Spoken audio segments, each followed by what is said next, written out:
Institute for Human Rights. You have the floor. Thank you, Chair.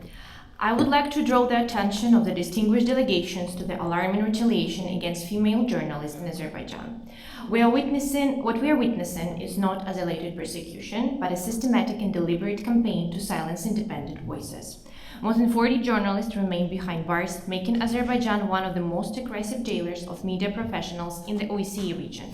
Among them, there are 9 courageous women targeted solely for their integrity, professionalism, and commitment to truth.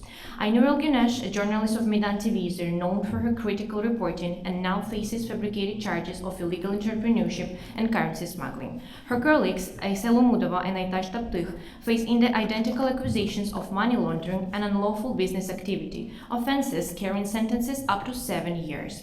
Fatima Mavlamvli, a freelance reporter, and Hayala Agayeva might face the same plight.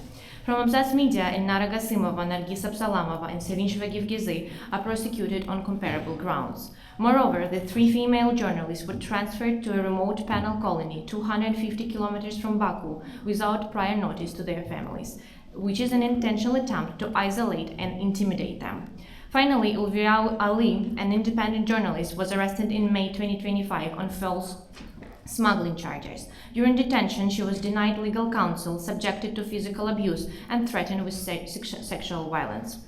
Their arrest followed investigations into government corruption and human rights violations. The charges of smuggling, money laundering, illegal entrepreneurship, and tax evasion are universally recognized as fabricated and politically motivated. The female journalists face not only the same repressive tactics as their male counterparts, but also gender-specific abuses while in detention. Reports indicate they are denied access to basic hygiene products, essential medications, and adequate medical care. All of this occurs against the backdrop of widespread imprisonment and a forced tendency toward exile. While in exile, journalists are left with little to no support, lacking both financial and institutional resources to rebuild their lives and, most importantly, to continue their work.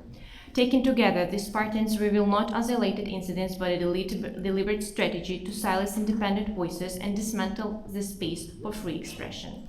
We would like to extend our invitation to the tomorrow's event on protection of journalists and human rights defenders' digital rights while countering surveillance in the South Caucasus and Central Asia, which will happen at 8:30 a.m. in the Opera Room, where we will delve into further details of numerous violations to the freedom of expression in the region.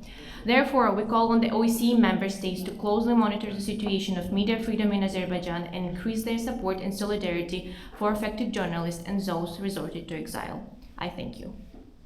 Thank you very much. Next in the list is the delegation of Kazakhstan. Sir, you have the floor.